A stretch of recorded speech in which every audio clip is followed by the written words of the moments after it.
Assalamualaikum Pak. Waalaikumsalam warahmatullahi Apa wabarakatuh. kabar Bapak dan keluarga? Ya, sehat, baik. Alhamdulillah. Hmm. Izin ya Pak. Jadi kebetulan Pak dalam pembelajaran kami Pak di Guru Penggerak ada disuruh tugas untuk mewawancarai Pak, khususnya dalam pengambilan keputusan dalam kewajiban begitu Pak. Jadi mohon izin ya Pak, Ya. saya sebagai guru dan Bapak sebagai pimpinan saya, kali ini saya ingin belajar dari cara Bapak selaku pimpinan saya dalam mengambil keputusan gitu Pak. Izin Pak, saya bertanya. Pertanyaan pertama ya Pak ya. Iya. Selama ini Pak, bagaimana kira-kira Bapak mengidentifikasi kasus-kasus yang merupakan dilema etika atau bujukan moral Pak? Mengenai dilema etika atau menurut saya itu adalah keadaan suatu kasus di mana memiliki banyak pesan-pesan adat istiadat yang harus dijaga. Sedangkan bujukan moral adalah tindakan yang merujuk pada pelanggaran tertentu. Cara saya mengidentifikasinya adalah melihat batas-batas permasalahan yang dihadapi, apakah termasuk pelanggaran pada hukum tertentu atau tidak. Jika tidak, maka termasuk ke dalam dilema etika. Tetapi jika tidak, maka sebaliknya. Baik Pak. Jadi bisa saya ambil Pak pelajaran bahwa kalau dilema etika itu dia benar melawan benar ya Pak ya. Iya. Kalau bujukan moral dia terdapat suatu pelanggaran tertentu. Iya. Kemudian Pak, selama ini Pak bagaimana Pak menjalankan pengambilan keputusan di sekolah kita Pak, terutama untuk kasus-kasus di mana ada dua kepentingan yang sama-sama benar Pak, atau sama-sama mengandung nilai kebajikan. Yang saya lakukan itu adalah mempertimbangkan secara menyeluruh tentang kepentingan-kepentingan terkait sebelum mengambil keputusan. Saya akan memikirkannya dengan beberapa waktu.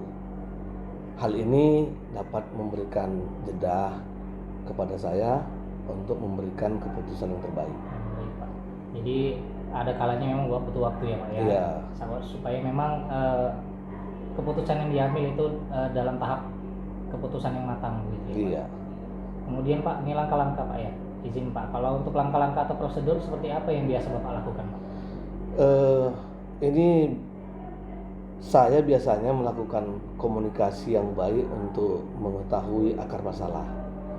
Kemudian menyimak permasalahan dari berbagai sumber untuk selanjutnya saya analisa sebelum memberikan keputusan. Oh begitu ya Pak. Iya. Jadi sebelum kita membuat keputusan kita harus tahu sumber-sumber informasi yang mendukung ya Pak ya. Iya. Sebenarnya masalah ini siapa saja yang terlibat begitu ya Pak Iya. ya. Kemudian izin Pak, hal-hal apa saja nih Pak kira-kira yang Bapak rasa efektif Pak dalam mengambil keputusan pada kasus dilema etika ini Pak? Menurut saya ini terutama ya mengutamakan kepentingan orang banyak dibandingkan kepentingan diri sendiri. Hal ini akan berdampak secara massal, ya, secara massal. Manfaat yang dihasilkan dari keputusan yang mengutamakan kepentingan masyarakat umum akan sangat memberikan kepuasan yang terbaik. Gitu ya Pak.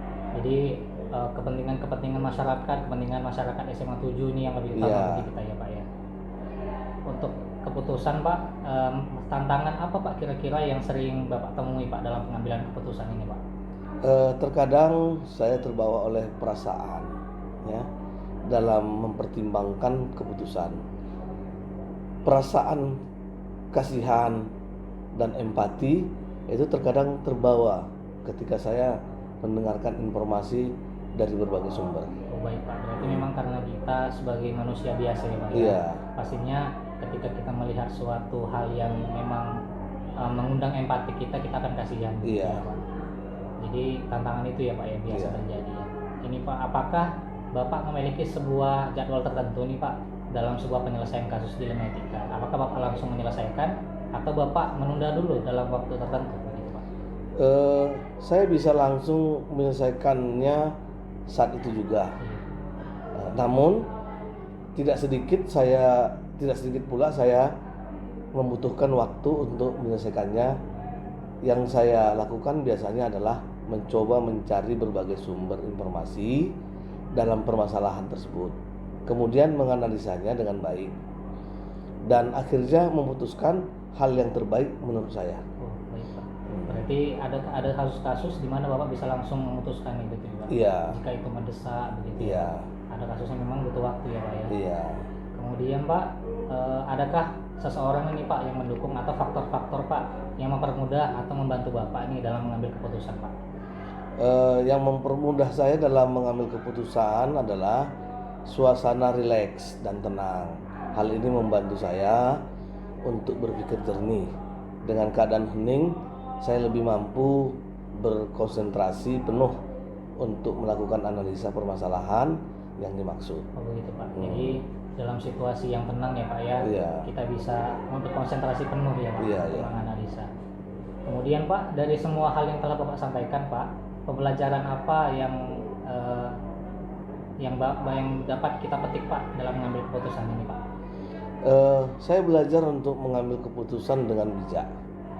Hal ini didasari dengan orientasi untuk kepentingan umum dengan risiko yang kecil maupun tidak melanggar keyakinan kita sebagai manusia biasa. Baik, Pak.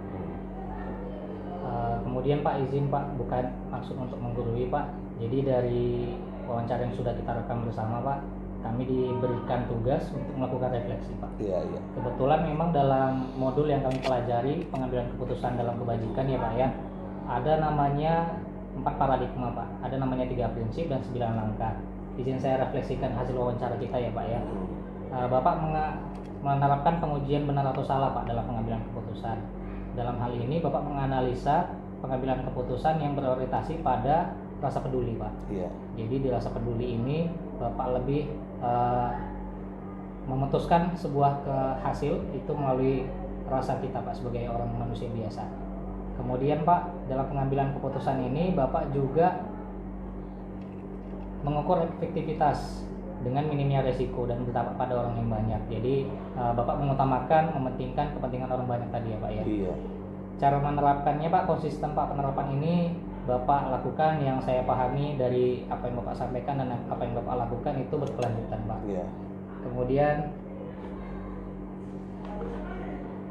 untuk semua pengerjaan yang sudah kita wawancara saat ini ya Pak, mudah-mudahan dalam hal pembelajaran bagi saya pribadi yang nantinya akan senantiasa menjejaki langkah Bapak selaku pimpinan begitu ya Pak.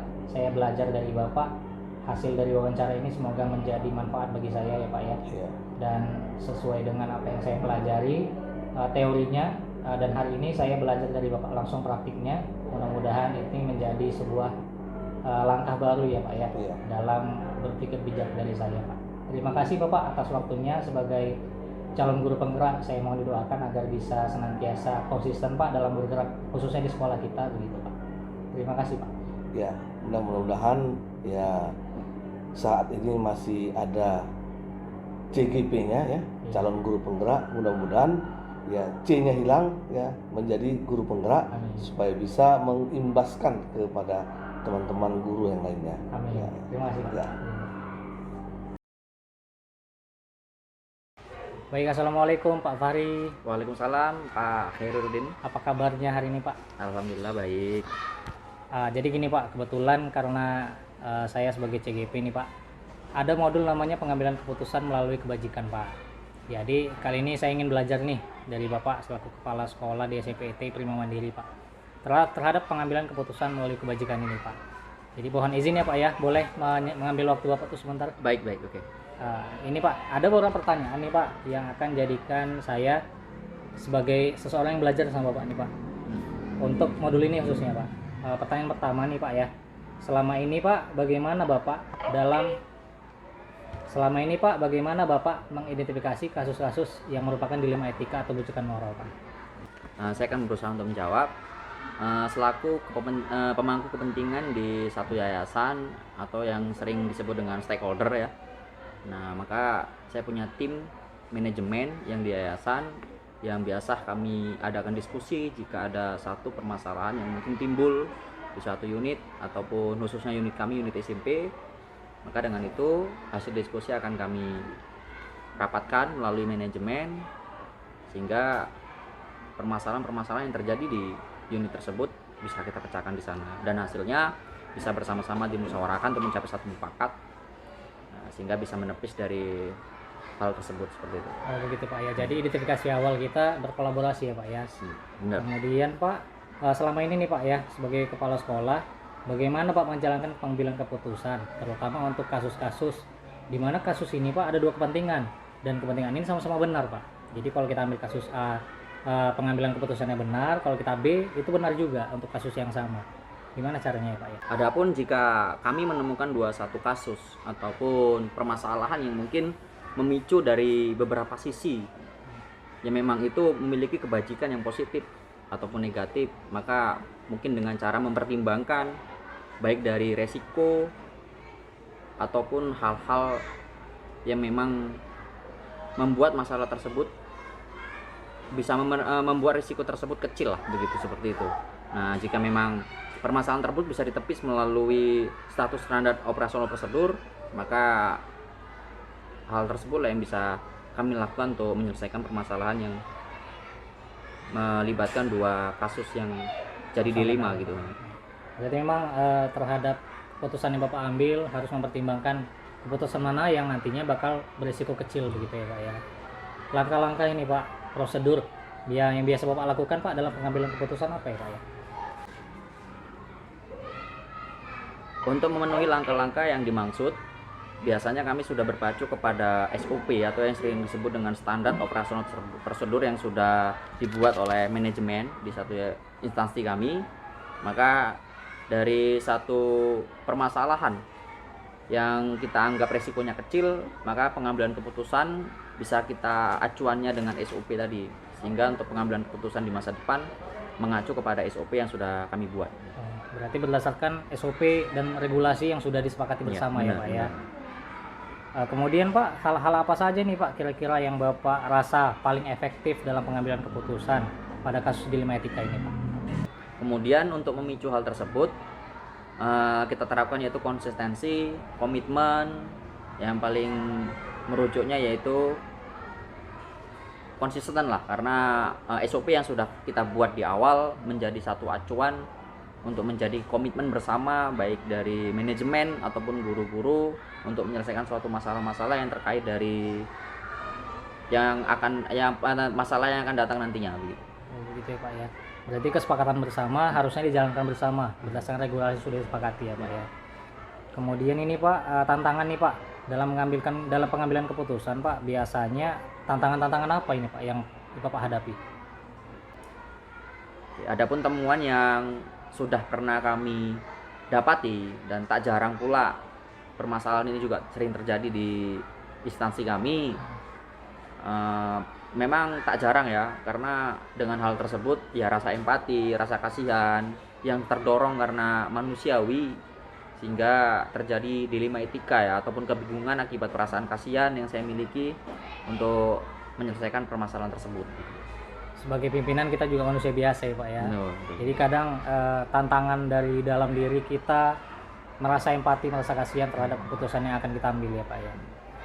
Kemudian Pak, kira-kira nih Pak ya, dalam pengambilan keputusan Pak, apakah Bapak punya jadwal tertentu nih Pak untuk menyelesaikannya? Di saat itu juga langsung diselesaikan atau mungkin perlu jeda? Dan prosedur apa yang biasa Bapak jalankan? Kita lihat dari segi permasalahan yang terjadi gitu.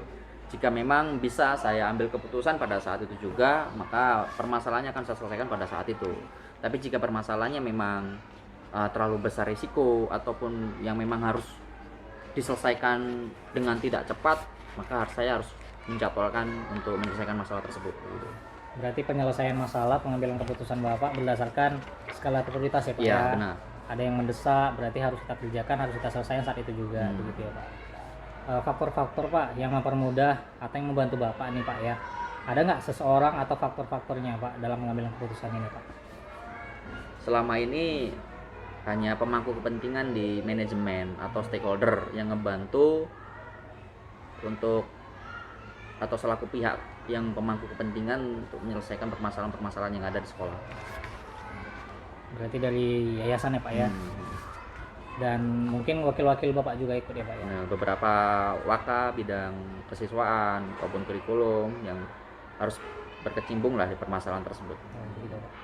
Eh, Kira-kira ini Pak, dari pembicaraan hasil wawancara kita Pak, apa yang menjadi pengalaman ya sebagai pengambilan keputusan dalam etika BG Pak? Ya. Konsisten, komitmen, dan yang jelas istiqomah ya. Istiqomah. Nah, karena tanpa ketiganya percuma kita buat SOP jika tidak ada komitmen, tidak berlandaskan dengan kedisiplinan ataupun konsisten, itu semua ya nol begitu.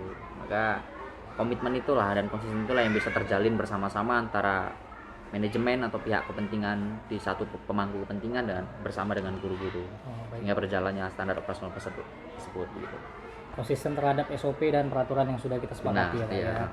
Baik, terima kasih Pak terhadap wawancara Pak. Tapi mohon izin Pak, sebelum kita akhiri Pak, izinkan saya menyampaikan refleksi ya Pak ya. Refleksi wawancara yang saya dapatkan Pak, hasil belajar dari Pak Fahri ini selaku Kepala SMP ITB Negeri Mandiri. Jadi Pak, dalam modul yang kami pelajari nih Pak ya, di Guru Penggerak Pak, kami mempelajari 4 paradigma, 3 prinsip, dan 9 langkah pengujian. Yang saya temukan dari hasil yang Bapak sampaikan, dari hasil belajar saya hari ini, Bapak memiliki keyakinan bahwa penegakan aturan yang berlaku dapat meminimalisir terjadinya kasus. Kali ini Bapak mengambil keputusan berbasis peraturan namanya Pak ya. Jadi salah satu dari 3 prinsip pengambilan keputusan itu adalah berbasis pada peraturan. Bapak berprinsip bahwasanya peraturan itu harus ditegakkan dan harus sesuai dengan regulasi yang ada. Kemudian Pak, perbedaan dari guru-guru dari kepala sekolah lain yang saya lihat ya Pak ya, bahwasannya Bapak ini senantiasa berdiskusi Pak dan menganalisa suatu pemecahan masalah bersama stakeholder yang berkepentingan begitu Pak. Jadi terkadang ada nih Pak kepala sekolah yang tidak tunggal, otoriter begitu ya. Tapi yang saya lihat dari Bapak adalah orang yang senantiasa berkolaborasi begitu ya Pak ya. Kemudian di sini juga Bapak selalu berencana untuk konsisten, istiqomah ya Pak ya, dan selalu berada pada jalur yang sesuai dengan SOP agar kiranya dapat meminimalisirkan kasus yang terjadi di sekolah kita gitu ya Pak.